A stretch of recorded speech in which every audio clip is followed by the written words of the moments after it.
I would like to invite His Excellency, Right Honorable Sir Emeka Ihedioha, former Governor of Imo State, to give us a goodwill message.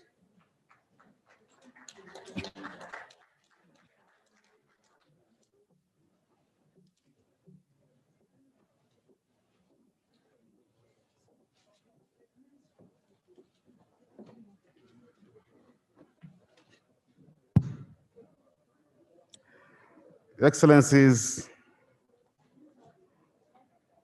the special guest of honor, Mr. Chairman, the author, and your dear wife, very distinguished ladies and gentlemen. Well, the very compelling Ochendo had told us that he had said the most important thing. He said that what he said is the most important thing you take out of the book. So apparently, my responsibility will be to say, on Ochendo's position, I stand. But I want to commend Senator Abaribe for having the courage, as usual, to put pen on paper, to articulate his ideas, to articulate what he's gone through in life in his book.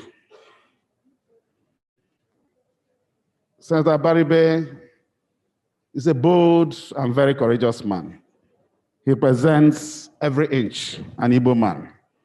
And so for our climb, we as Igbos are very proud to have Senator Abaribe as one of us.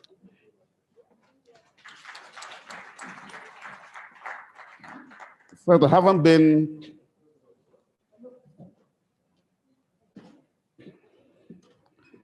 when men of timber and caliber are walking, you cannot but pause for a while. Having been part and parcel of National Assembly for 12 years, I want to say that the shoes we left behind, Senator Abaribe, you've done very well to always keep the National Assembly in positive light. We pray that many more of you will continue to represent us effectively. And for the book you've done, I have not had the privilege to read it. I will read the book, I will digest it, and I'm very certain I will have a few things to pick from there. But let me, on this note, urge all of us, including myself, to also find time and have the courage to put things on paper for the generations that will come after us. On this note, I say congratulations, and may God bless all of you. Thank you.